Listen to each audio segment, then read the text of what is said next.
Top 10 best wedding day perfumes. Now, whether you are the bride-to-be, congratulations if that's the case, or if you're part of the bridal party, or if you just want to wear something that smells very exceptionally formal, something that's going to get you attention, something that is very magnetic and entrancing, try one of these 10 fragrances. I'm looking forward to sharing this list with you very soon, so make sure to stay tuned.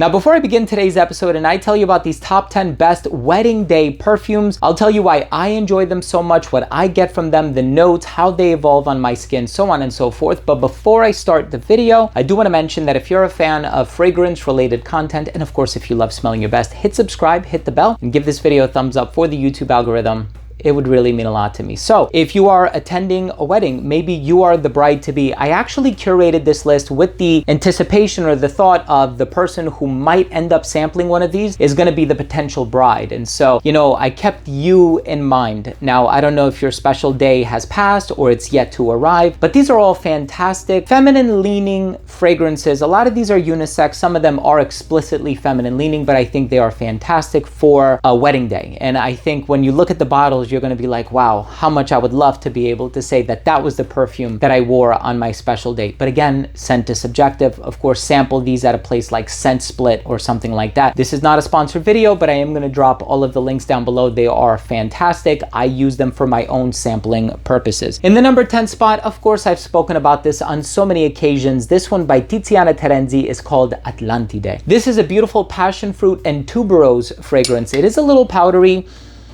It's part of the Sea Stars collection. It definitely has this exceptionally well done composition. I mean, the quality in here is second to none. So if you're looking for something that is powdery, floral, but a little fruity, check out Atlantide. Now, if you are a fan of florals, but maybe not tuberose, if you like osmanthus, if you like a lot of citrus, maybe a touch of spice and warmth, this is such a beautiful fragrance with a beautiful name as well. And it also has this blood orange ingredient in the opening, if I'm remembering correctly. This one by Italia d'Or. I mean, look at the gold flakes in the bottle. This one is just conveying luxury. It's called Cor des Anges, which translates to Choir of Angels. Just imagine walking into the room and smelling like this perfume. It's really amazing. So here we had tuberose, osmanthus. This next one has both tuberose and osmanthus, some spices, amber in the dry down by Kilian Paris. This one is called Good Girl Gone Bad. And I was thinking, you know, there's Can't Stop Loving You, and there are all of these other really wonderful Kilian fragrances, but I thought because of the presence of the florals,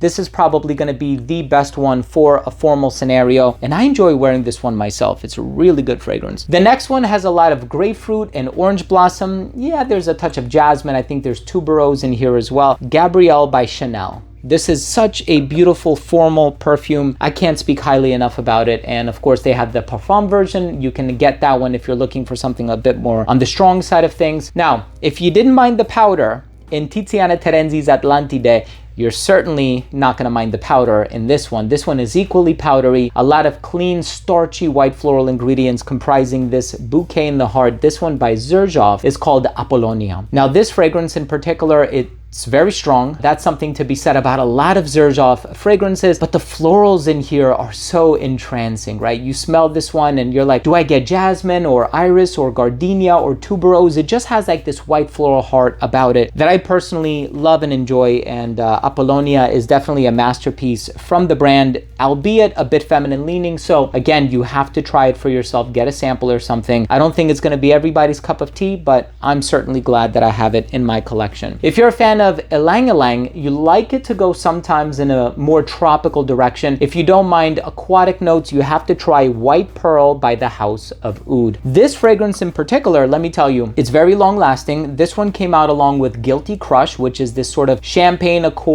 and lipstick accord. That could have been a very good wedding day perfume as well, but this one has more of a classy, elegant nature about it, I would say. And it's also a bit more, maybe not as expressive, a bit more subdued, a bit more understated, whereas Guilty Crush has more of this, you know, look at me type of an attitude. This is a bit more laid back, like I know I'm the star of the show, but I'm here to welcome everybody else into my domain as well. So again, you know, trying to capture that ethos of, you know, being a bride on the special day, and what kind of vibe do you want to convey to all of the guests who are going to be in attendance. Well, Creed Aventus for her, incredibly versatile. You can wear it as a bride, you can wear it as a CEO, you can wear it as an entrepreneur, you can wear it as a confident businesswoman. A lot of pineapple, blackcurrant. It opens up very bright, citrusy, a lot of fruits. Aventus for her has gotten attention for many, many years now, and of course for very good reason. It's an amazing fragrance. I know there's kind of like this white aesthetic happening here. I guess I imagined the bridal gown and what that could possibly look like, but also I've taken a very closer look or smell at the smells of each one of these fragrances, and I can tell you these would be amazing on a bride. The next one kind of has like this fairy tale element about it, and it's so beautiful. By Liquides Imaginaires, it's one of my favorites, and it's called Blanche Bête. This is a powdery, milky, lactonic tuberose fragrance. One of the best fragrances ever made, if I'm being honest with you, and Liquides Imaginaires always impresses me. Everything from Liquid Gold to this one to Homme du Corps. There's so many beautiful fragrances from the brand, but this is the one that I think has become a huge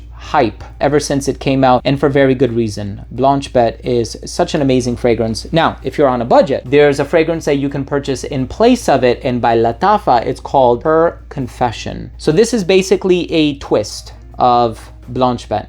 It's Blanche Bête with a little more vanilla. So if you're looking for something a bit sweeter, something a bit more on the gourmand side of things, you're gonna try Her Confession. But let me talk to you about the perfume in the #1 spot. One thing that I can tell you, this fragrance is distinguishable. Everywhere you smell it, you're gonna be like, yep, that's it. I know what she's all about. It requires a certain personality to wear this fragrance. It is very agreeable, very mass appealing, huge compliment getting perfume. I can tell you right now, if I smell this on you, I will certainly be giving you a compliment. A lot of orange blossom, bright, sparkling, you know, citrus ingredients, these clean, velvety musks in the dry down. And it also helps that this fragrance is super long lasting. You can wear it despite the season. As far as occasions go, I've spoken to a lot of women, especially on social media, who happen to say that this is better for a more dressed up scenario, that they probably wouldn't wear it casually, but I beg to differ. I think you can wear this whenever you want, and it is none other than the beautiful, ever so gorgeous Valaya by Parfum de Marly. So let me know, what are your favorite formal perfumes, if you have any, or better yet, if you're married, what did you wear on your wedding day? Or if you plan to get married, what do you think you're gonna wear on your wedding day? I always love the interaction. Drop your comment down below. And of course, if you took anything of value from today's episode, I would really appreciate it if you would consider supporting the channel by clicking subscribe, hitting the bell, and giving this video a thumbs up for the YouTube algorithm. It would really mean a lot to me. Thank you so much for tuning in. I love you all, and we'll see you tomorrow with a new episode. Bye.